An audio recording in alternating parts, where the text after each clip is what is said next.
Ladies and gentlemen, welcome back to another Stories Around Azeroth. How are you all doing on this delightful Sunday evening?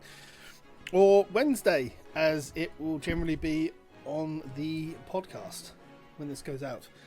I hope everybody is doing fine and dandy. As always, I'm joined by the ever-delectable one, Mr. Frazley-tastic. Wait, are you trying to eat me? Because I just listened to a audio thing from old Warcraft radios because they're launching, and it was a thing for gnomios about how gnomes taste the best. And I'm like, maybe you want to eat gnomes or something. I mean, you get punted so often, you must be a little bit tender, so... Yeah. Oh, and I got a tender heart. You do. That is true. How are you doing this week, Mr. Frazley? I'm doing great. I'm a little tired because I just danced my feet off today, and I had to do like 4 different routines. So you've changed your background again, haven't you? Just a little bit, just kind of perfecting it, trying to make it a little bit more. I can tell. I can see the light at the bottom. More radio. Yeah. Oh yeah, you can see. It looks like you've gone to Mechagon and stolen one of the little mushrooms and just stuck it under your backdrop there. And they're so good because then you can go. Oh, look at that! Change colors. So fancy. What have you done in this World of Warcraft this week, my dude? Anything spectacular? Quite a bit. So I am now 407 on Fraz. So quite a few different things. Nice. Yes. And I am now epic. I was rare, but now I'm epic. So I got that achievement. You were superior. Now you are epic. Okay, I was superior. Mm-hmm. And now I'm even more. I am now like, I can be like the everybody, all you peasants and peons, look at Fraz the Mighty and Great. Fraz the Mighty with his 407 item level, yeah? Yeah, that thankfully I got some of that thanks to Capo. Capo took me on a heroic warfront today. Or not today, but this last week, and that was a lot of fun. Gear. Yeah. And we also raised a couple people, like one person, we were still in combat, and this person was like running like, just attack it. It's not an elite. And it's like, we're all in combat because you're not attacking it. That's kind of a paraphrase of what Capo said. I love you, Capo, if you're watching. You're awesome. It was just one of those. Capo brings the non-PG to my sort of PG streams, so that's it, isn't it? And then other than that, just kind of doing some different things. Like the Horde of Azeroth now up to 56, so I got to see the 55 or 56 level quest that happens with the. And I'm like, Pete told me about this, so it was. That's the one where you go to Haijiao, yeah. Yeah. It's the In Darkness I Dream with the Green Dragonflight. Mm-hmm.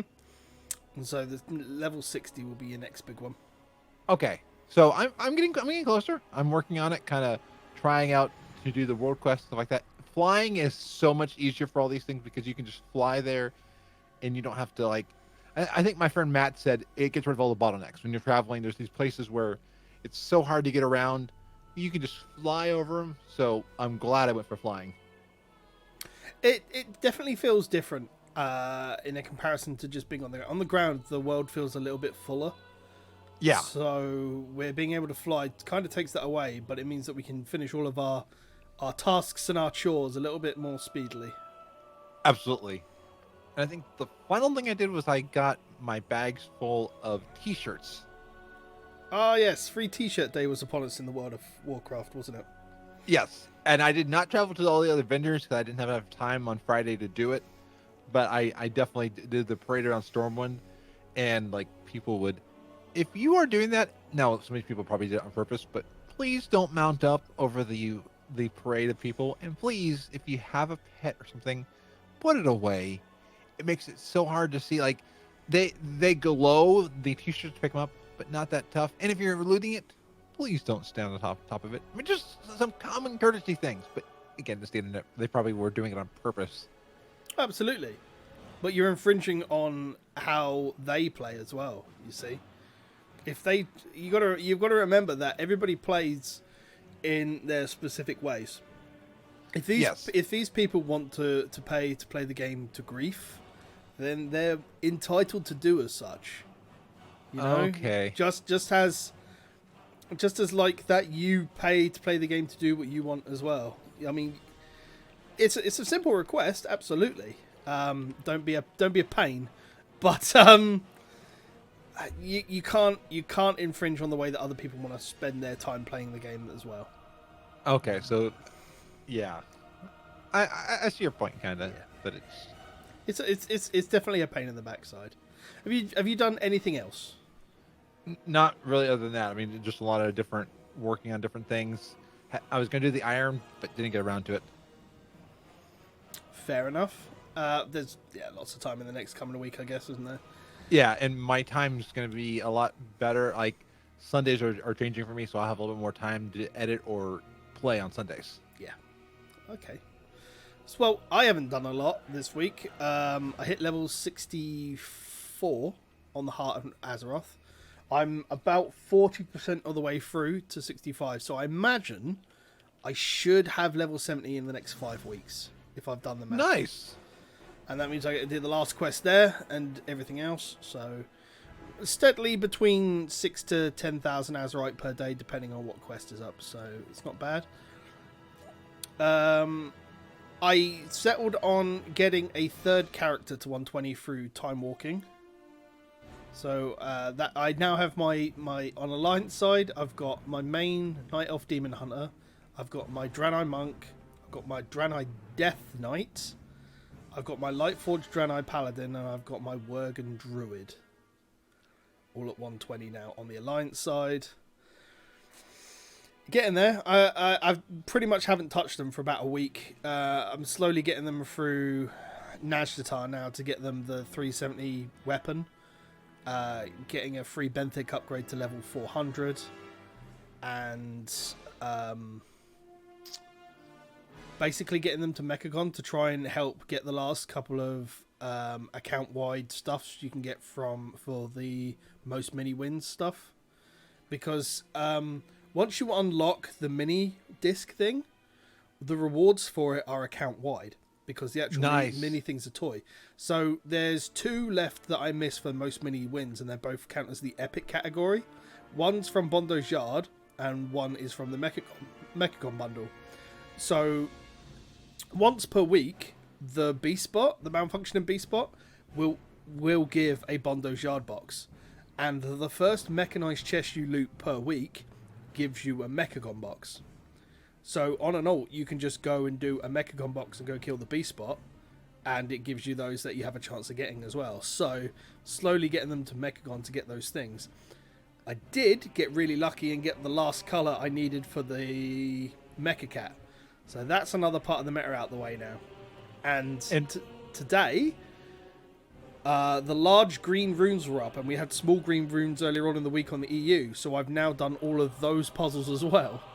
So I'm now an achievement for that? Yes, so there's an achievement for getting all those puzzles done. It's also part of the Najdatar meta, which means I'm now 2 achievements away from finishing the Najdatar meta, and I'm 3 achievements away from finishing the Mechagon meta.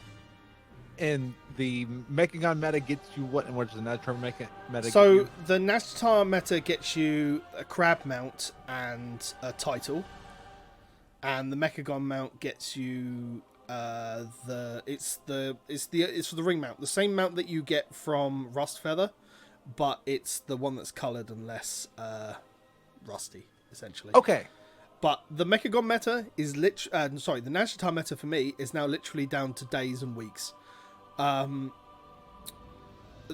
2 I've got left for Najdatar are getting all of the bodyguards to rank 30. I'm going to get my second one to rank 30 tomorrow. So that'll be done, and then it'll be like 15 days, and then that'll be done. But then the other one is doing Medivas's elemental destruction thing, and that's weekly. So I've got 8 weeks for the meta. So nice, because there's 8 of those left to go, and so the Mechagon meta I've got one music track to get, and then it's about creating items at the king, and then creating the structures. But that's literally a spare part farm, and then I could literally just stay on Mechagon for a day and just make all the armories when they're up. So you can say that you need gadgets and gizmos and what's it galore. Yes, I could say that. I won't, And but I could. and who's it and what's it? You got plenty, and you don't want more. When are you going to make a song and a music video for BlizzCon one of these days with all these dirty little puns you've got? The only problem is all mine is like I don't know how to actually write the music. So what I do is I just take some type of like royalty free song and add a vocal voice to it. Yeah, so but you could do that, and then you could go out there and look in the world of machinima and get someone to make a video with you and give it to put it in for the BlizzCon video competition.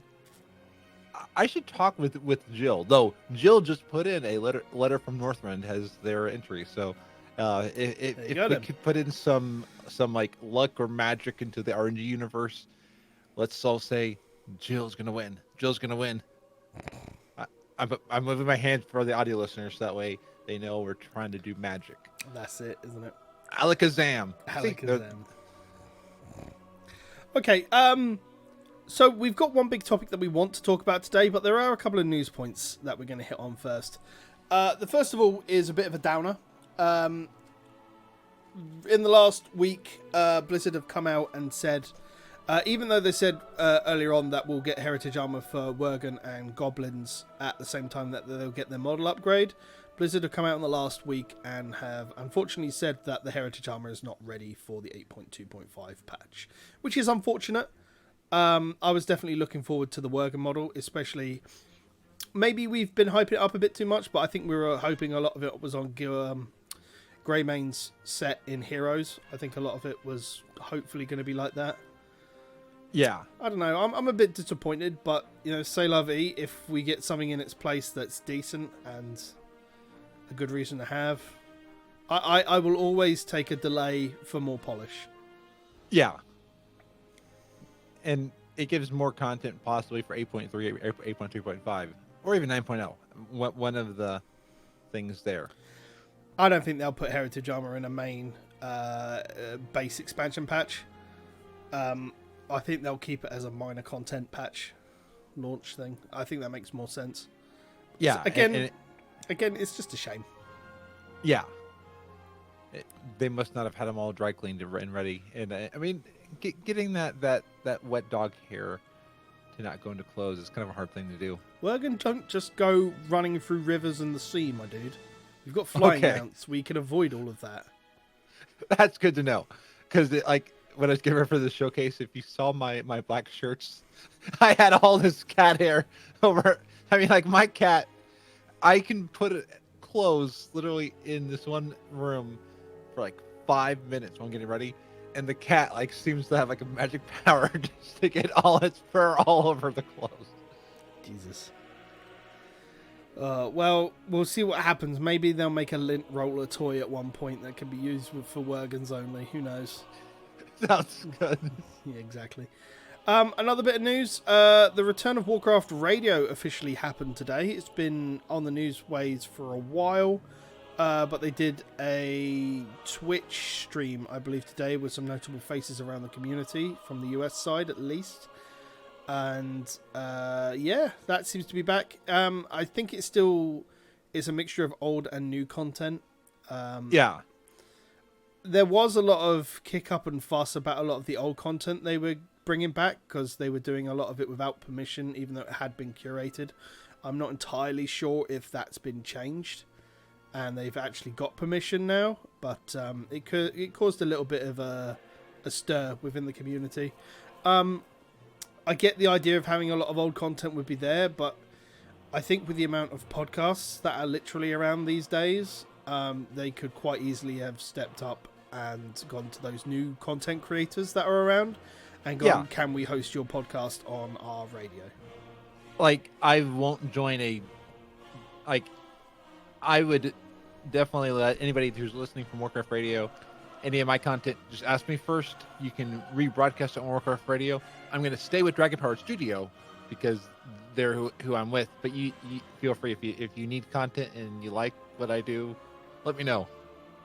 Absolutely, just get in touch. Like, yeah, if you're watching the video, Frazley's Twitter name is always above him, and we do go through all the socials at the end of the show. And I don't mean to speak for you, but I bet you would be fine if they said, "Hey, I'm all good with new communities and working with new communities and everything else. That's part of the magic of working with other people. Is you essentially get your name out there and everything else. And it's not like I don't stream Warcraft like 5 days a week anyway. And it would be an honor because I actually grew up on Warcraft Radio. I mean, I think we all did. I think there's a lot of names there from back in the day that we all listened to and everything else. Yeah, I found all things Azeroth through Warcraft Radio. Well, we get it. But yeah, there's a lot of there. I think the other big amount of news is Classic Realm populations. One of the Classic Realms on the US side, I believe it's Horde, is looking to... Blizzard have come out and said that they're looking for their queues are probably going to be around about 10,000. It's good that there's going to be queues that big. You know, I mean, these people that want hashtag old classic are definitely going to get that with the queues. But again, my mind is going to sit and see where we are a month after release to see if populations and queue sizes actually normalize, and we'll go from there. Yeah, it sounds like Herod is the unofficial Nostalgia server that people so that's why it's so busy then. Yeah, and I'm trying to think, like, a lot of the streamers are on Fairlina in US. Yep. So, and a lot of podcasters are on Peggle, some on Bloodsail. So a lot of the EU side seems to be on the RP PvP server. Yeah. So why people are going to PvP, God knows, because classic PvP was god awful.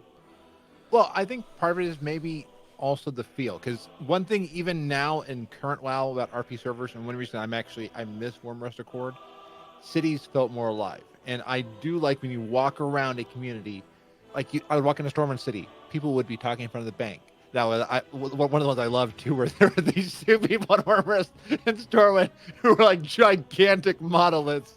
Like they had all the things like, I'm an old god, and I mean, they were doing all that. I enjoyed that. Yeah, cities felt more alive. You would walk into this random place, even like far out in the field, you would find somebody RPing somewhere, and that does make the game feel alive. And if Classic is about community, I think some of the best stuff will be on the RP realms. I may have to roll one on the RP realms at some point. I mean, you've made a couple of characters on a couple of Classic realms. It's just about going to have time to play. I know that I'm not going to have time to play Classic at this point. I know that I'm not super interested in playing Classic. I did it originally. I don't feel the need to have to do it again. I'm doing it for content. Well, yeah, you can do it for content, sure. But I mean, I will be interested in if Method Classic is still going to be a thing. If they're going to stream a Race to World First 60, a Race to World First Ragnaros, that'd be interesting. I honestly don't think Ragnaros is going to be alive for longer than 2 weeks. I'll be honest. Yeah, again, they know the strats. They kind of have already theorized. Part of what makes the current Race to World First the most exciting is you don't know that secret until you pass it.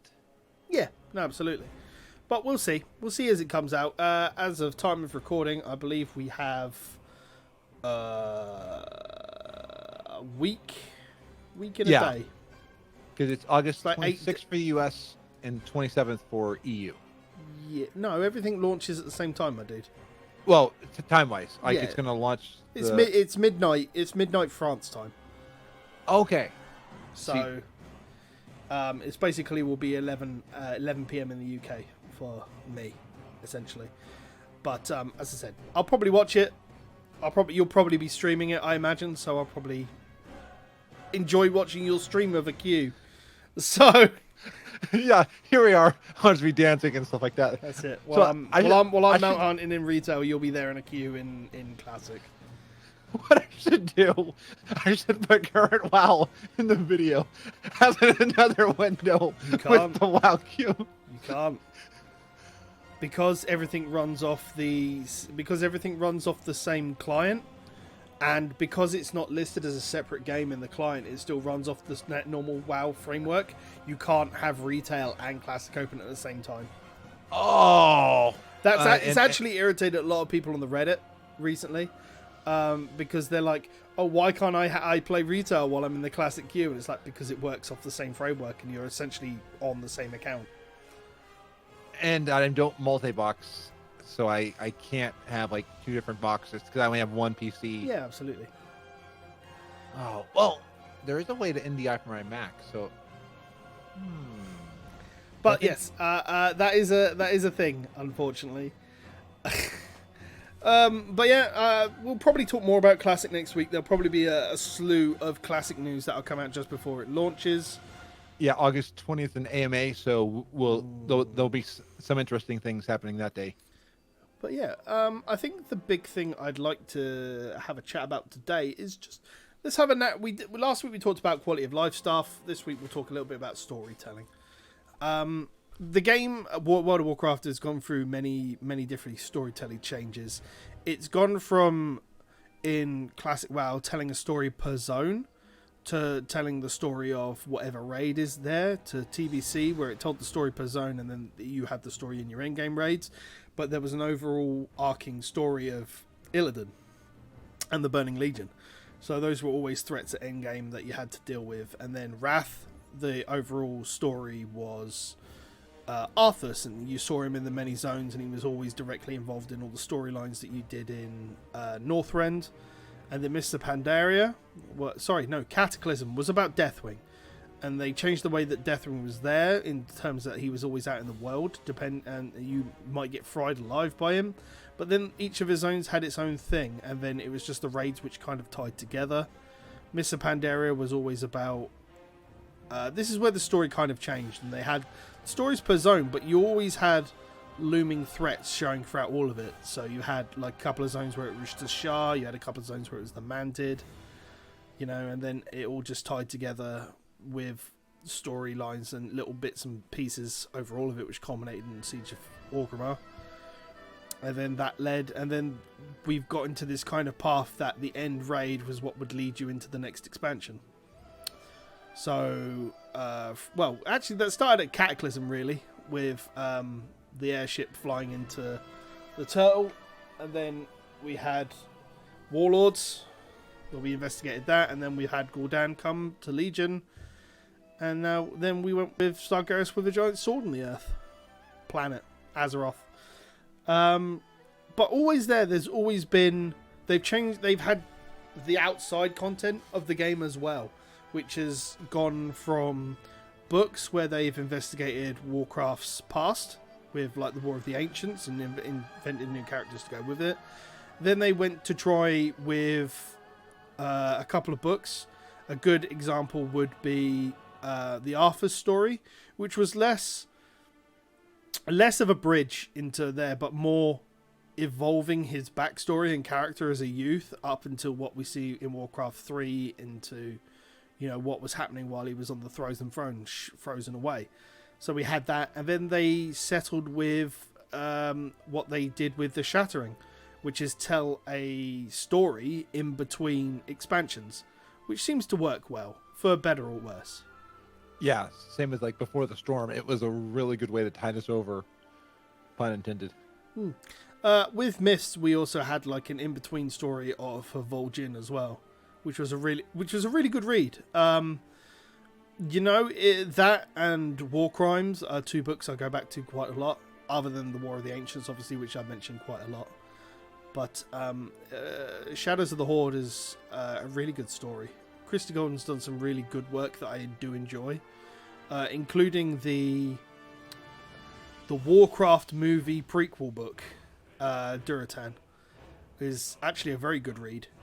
I think some of the older work is a lot better than Before the Storm.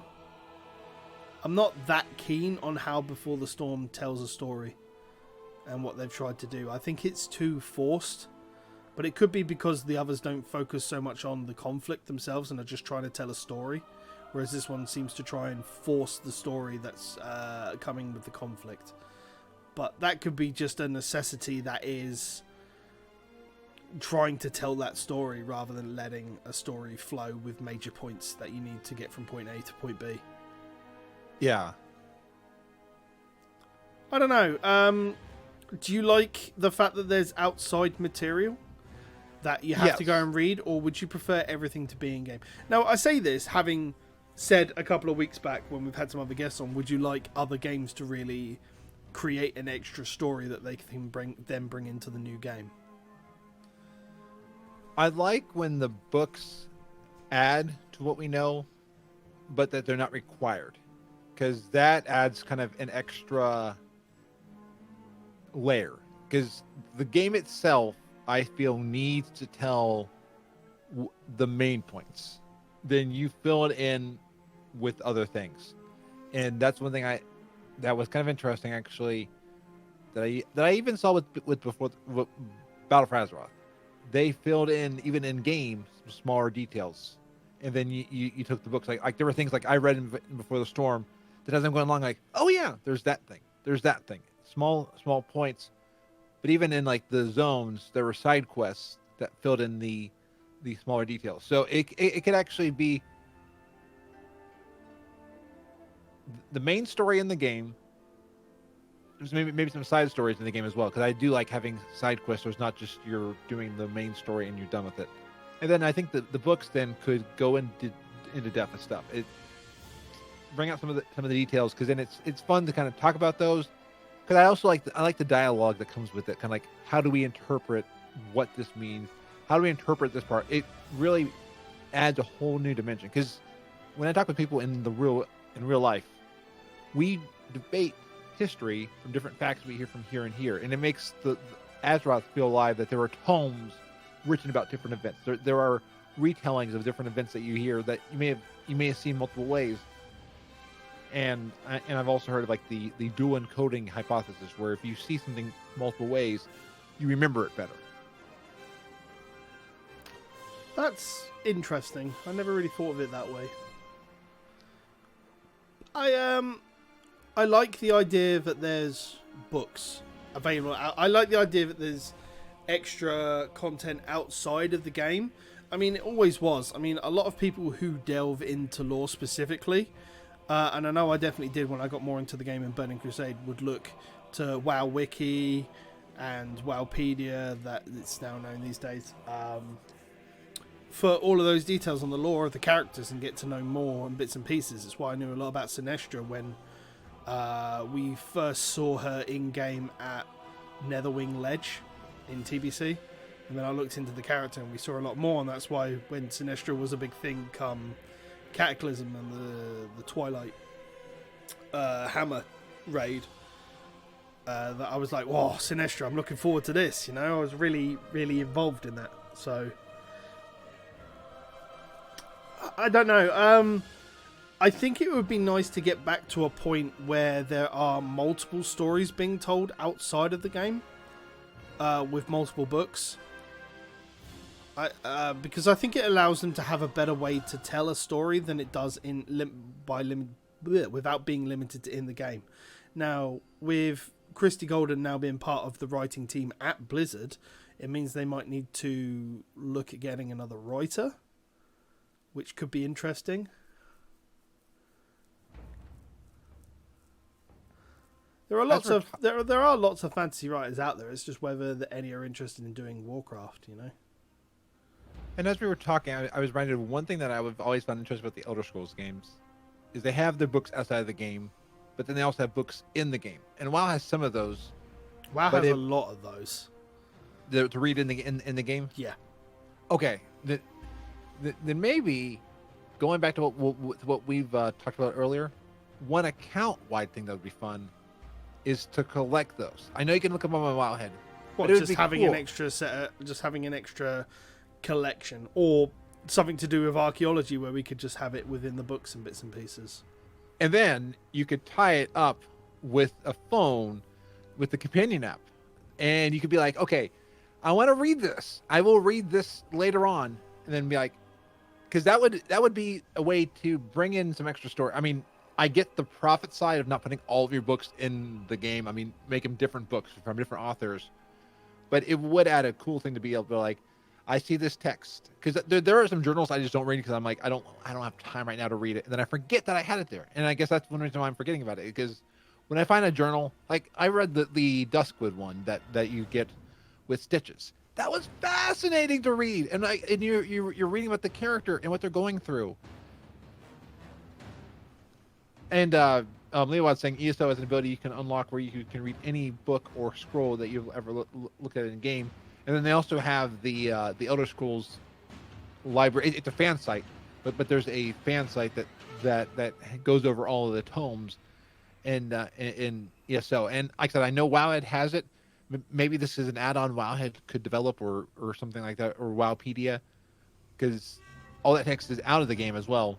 But it would be nice to be able to read that stuff, and then that can help where like then the text goes so far. Then if you want to read more about it, that's where the book comes in, or that's where the audiobook comes in. Make it be like, I think having it as part of your collections tab rather than I mean, it would tie in very well with archaeology and give it something worth doing. But having it as part of your collections tab where it can just be collected and then sit there and then you can read it anytime would be pretty cool. Yeah, and it would really help bring things along, and then it could even go into as you unlock a quest in the zone. Have you ever done a quest? Maybe it's just me. Have you ever done a quest line in a zone like, what's this zone about? I mean, you just like you're going to all these different pieces and you just forget. It'd be cool to be like, you've completed this zone. Here's kind of a synopsis of what you did. I think with the way that they've changed the zones now to be bullet pointed, like they started doing with Legion onwards, I think completing a zone, it would be nice if you had like a documented like list of the major plot points of that story that could go within that collections tab. Yeah, and that would really help cement the story. I mean, it would really help you see what's going on in the story. And I know WoW did not start out with story as its main focus. It was kind of mechanics. There was an interview with John Stats on one of the I think it was Countdown to Classic, where he talked about how quests were added because people were liking it, so they brought in a lot of stuff. I mean, so, story. I mean, here's the thing though, like the reason people wanted to play World of Warcraft is because they got so involved with how the Warcraft 3 storytelling was, and they wanted to play within that world. Like there are documented things. Like even Jin, when he came on the show way back when, said that he got into World of Warcraft because of Arthas and Warcraft 3, and a lot of people got into Wrath at that time because of Arthas and Warcraft 3, more so than they did Illidan and everything else, because they weren't as major a player as what Arthas was. But that's the thing, you know. So to say that they weren't focused on story is astounding to me. And it could be mechanics at the time. I mean, but it is one of those things that they said like quests, which is why you see quests getting better every expansion. That they're learning how to do better, and that's where Legion was really good. Legion was good at putting them all together, but there weren't as many side quests, in my opinion. And then BFA, I like how you get into a zone, and then you do things like one of them. I was talking with Oro, and they talk about how when you go to Stormsong Valley, you hear about all the sailors and the lore of the ships, all the lore there, and it doesn't have to do with the like some of these quests. You can avoid them and just do the main storyline, but you do it and you learn what it's like for that person in that village, what they go into, and it would be cool to expand with more side quests like that. I mean, true. But again, the problem with the way they've told the story in BFA, as we've remarked on before, is that it's too fragmented. Yeah, that is true. I feel like they did the story better for the Horde side, where everything came together and it all had a purpose towards the end, whereas the rest was uniting. Like, each zone had its own different story, and the idea was that you were uniting these... standard Alliance fluff, uniting back the Alliance forces under one banner, and then you would go and rescue Jaina, and then she becomes Lord Admiral of Kultiris, blah blah blah. But it's so fragmented. Instead of having one overarching story, it would probably have been better if they did away with the whole of Drostvar and Gold Turak and all of that. I forget his name, even though we talked about it last week and the week before. And literally just focused on the Crucible of Storms and Azeroth, and had the Old Gods be the thing about that, and then having to be all three areas be about, like, you could have had Drostvar be all the shipwrights. It's by far the woodiest area that's there. And then obviously you can still keep not Stormsong Valley, Turisgard Sound as being getting Ashvane out the way, and you keep Valley because that's got all the storm stages in there. But Valley itself was so fragmented again because you had the main storyline, which was half the zone, and the rest of it was all small pickup quests. So would you say it goes back to what we talked about, where because they have to kind of Alliance gets 3, Horde gets 3, they weren't able, like, things might have been let down in certain areas that because we have to worry about 2 different factions. Yes. And giving them. Yeah. Like, what was the reason that the Alliance should go and take care of Gahoon? It's clearly a Horde problem. Yeah. What's the Horde's reason to come to the Crucible of Storms? It's clearly an Alliance problem. Nazjatar makes sense because we're both there. And even Dazar'alor was kind of weird because why are you playing as the Horde or the Alliance on the different... I mean, you're seeing what happened to them, but it kind of felt at times like the Horde got a raw deal because the Alliance came in and killed their king. Mm. But they injured Mekatork and I would say Jaina, but she seemed perfectly fine. And wasn't Nathanos because I mean now that Nathanos is fine, but wasn't he a block of ice or that whole different thing? No, that's part of the mechanic. You break him out. Okay, I have not done Dazar'alor and Alofar, so I can tell. Here's the thing. I get what they were trying to do with each zone, but it needs to come to a point where it's one continent that both factions are on, and it tells an overall story. And that first raid needs to have a point where it leads into the rest of the story. You know? And I think I feel like for 8.3, we're not fighting N'Zoth. I feel it. Because I feel like N'Zoth and Ashara have to be away.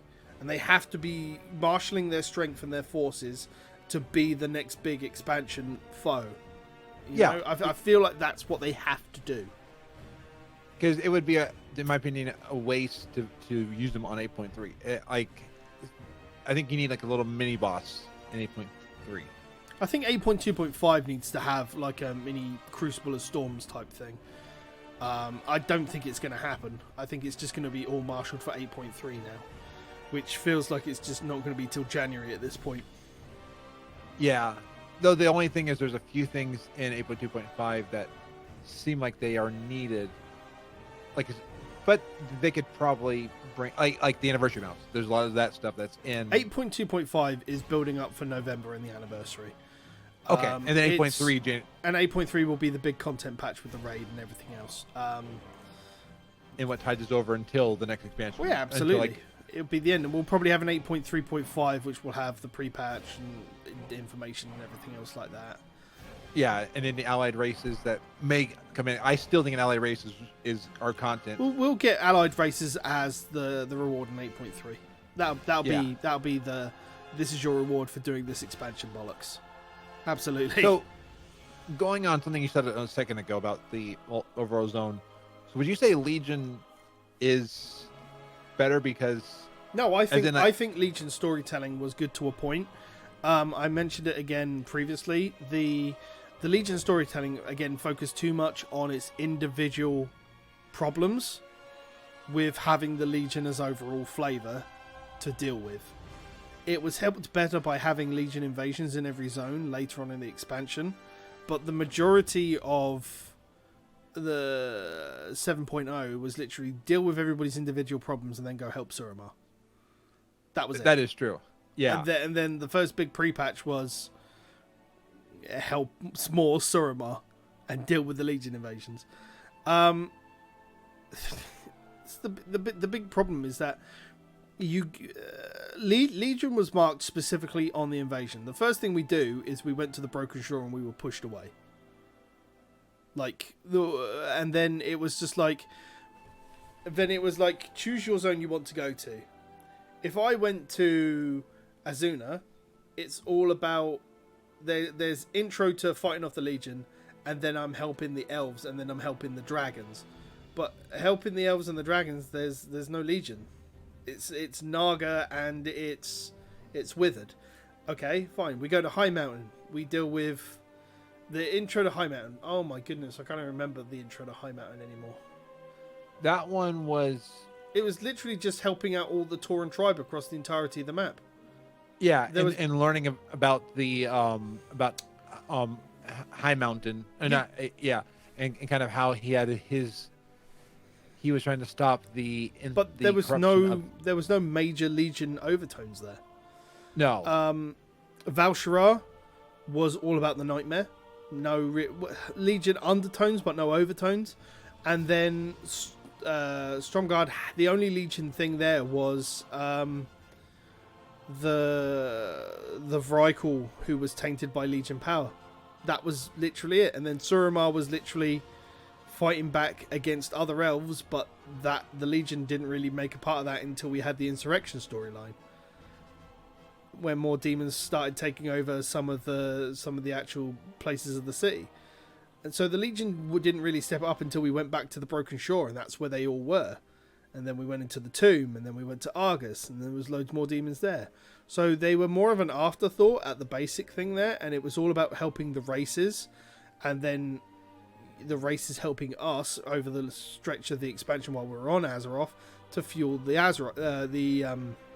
the artifact weapon.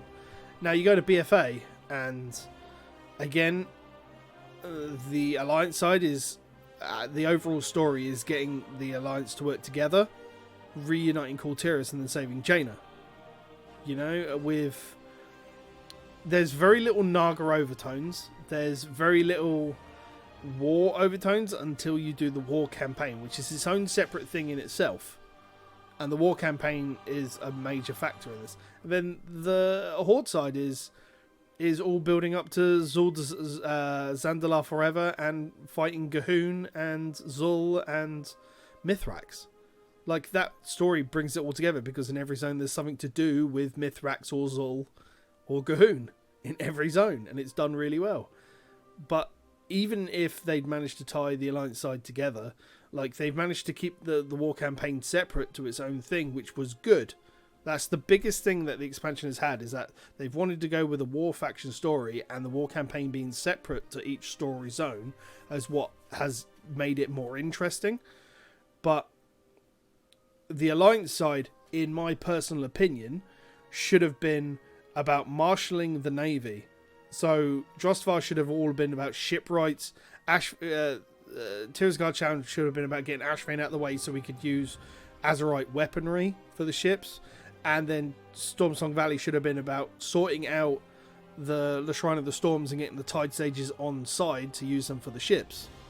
Yeah, and that's I wonder if that's what they were intending, because there are small overtones, even like how they introduced it.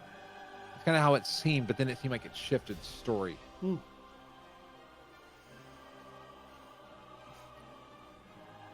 Like, in hindsight, Drostvar makes more of a sound decision, because if you look into the depths of that, we see the storytelling that leads towards the Shadowlands and, you know, Gorak Tul. Yeah, and even Manor and the witches and the undertones and everything like that. We see the storytelling there. And don't get me wrong, I really like Drustvar as a zone. I think it's much better than Tirisgard Sound. I think it's much better than Stormsong Valley. Yeah, but and like even the betrayal, like the wedding. I think the wedding plays. Yeah, it's just my argument is that the zones don't flow together well to tell an overall narrative. So, one thing that changed in Legion and then in BFA is you could choose where you go. I know it's less linear, but would it make more sense to take away? Look at Legion from this perspective, yeah? Yeah. We got knocked back at the Broken Shore. Dalaran goes to the Broken Isles and everything else, and you know. But what if the actual stories within everything else, you know, that start of Azuna, what if it was all helping the dragons fight back the Legion rather than the Withered? What if it was helping, instead of the Naga trying to get the Tidestone, what if it was us fighting the Legion to stop them getting access to the Tidestone? Because, and then we go to High Mountain. What if it's about helping the High Mountain tribes fight off each individual Legion part, rather than just one tribe working with the Legion in secret? and actually fighting them all. What if oh my goodness, the zone on the far right in Legion, Stormheim.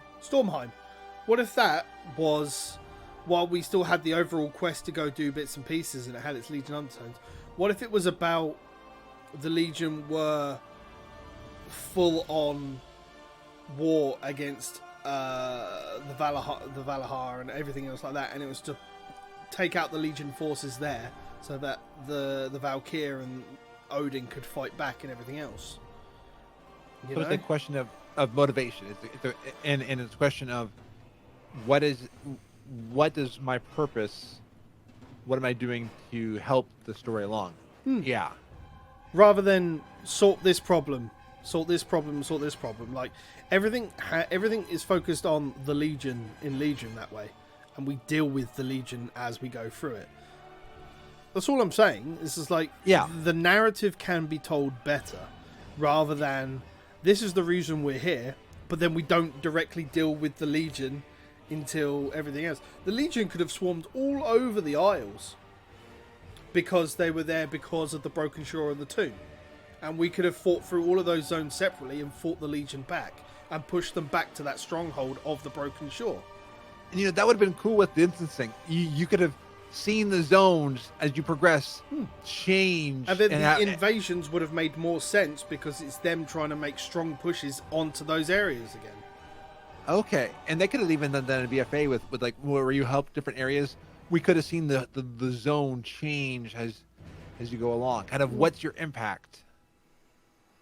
And before anybody asks about we've seen that the game can change for two different characters without even having to have phasing issues. I mean, it could be possible phasing issues, but then with this replay quest, if somebody's in the wrong phase, they could just do something to be like, okay, this person's in this phase. If you want to be where they're at right now, we'll just phase you into where they're at.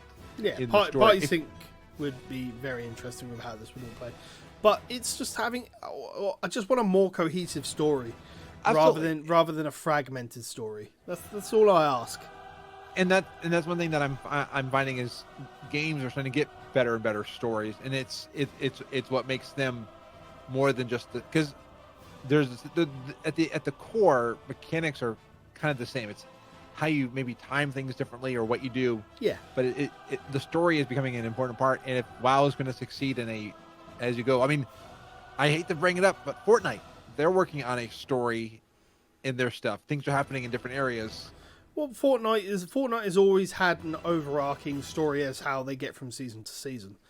Yeah. Like, that's how they do things. It doesn't really mesh well with how the game plays exactly. But no, but and what I hear on the news all the time, Fortnite did this. I hear like one of the zones came back, and it gets excitement, and you can see, because Tosh Mifune talked about how what BFA, what they're trying to do is turned it into a living story, and as we're going along, and I think what we're talking about here would be really cool to see the game change as you're witnessing what's happening in this story.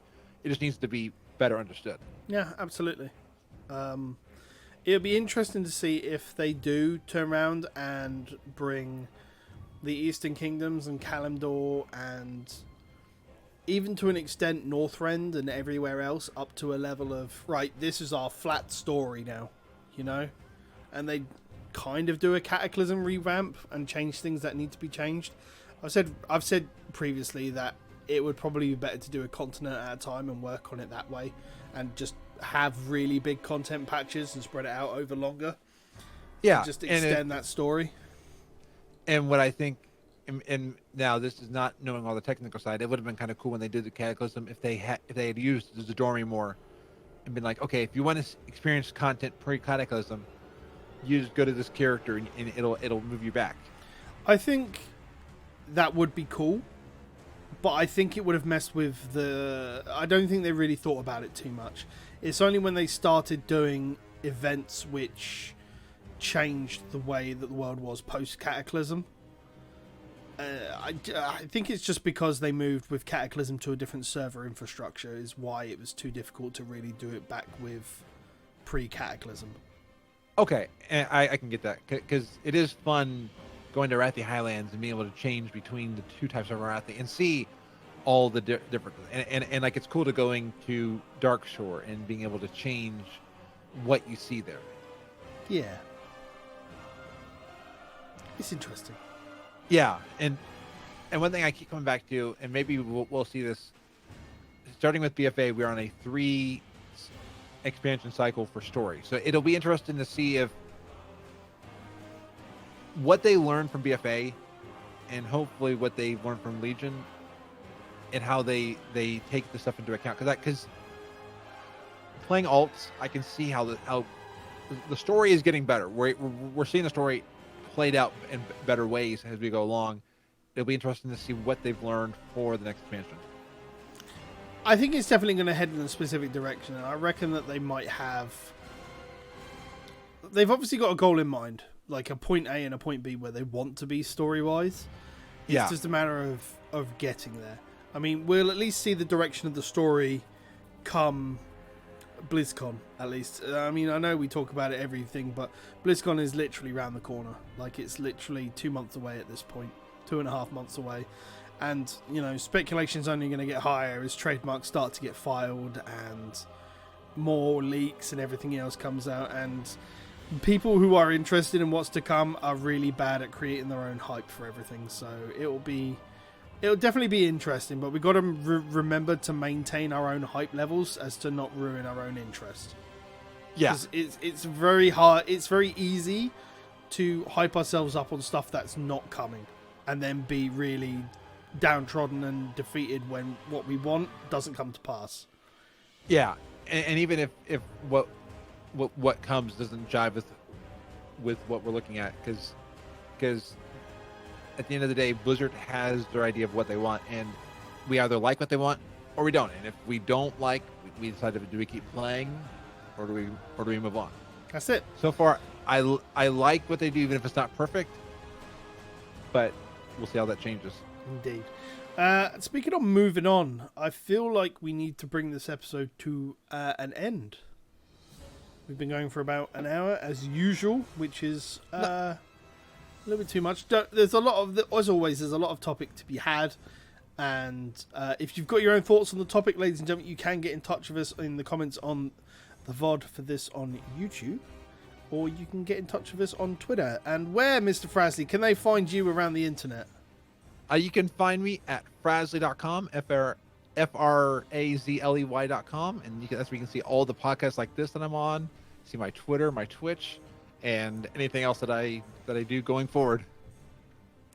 Yes, and you can find him on Twitter at Frazleytastic. That's Frazleytastic. You can find me on Twitter at Titans Creed. You can find my gaming specific one, if you don't want to listen to me but want to follow everything I do, at Gaming Phoenix. You can find this VOD for this podcast and many other things I do on youtube.com/Project Phoenix Productions.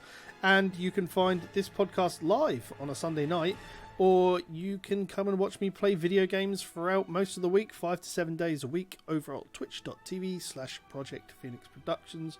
One day I will invest and make an almighty website that hosts all of my stuff, just like Mr. Frazley does here. Otherwise, thank you very much, ladies and gentlemen, as always, for joining us. And until the next time, we hope you have many of your own stories around Azeroth. Join us next time for some stories around Azeroth. And as Mr. Frazley does always like to say... Awesome B. I don't think that's correct. What do you normally say? Be awesome. There we go. Thank you very much, ladies and gentlemen. Be awesome. And we'll see you next time for some more stories around Azeroth. Take care.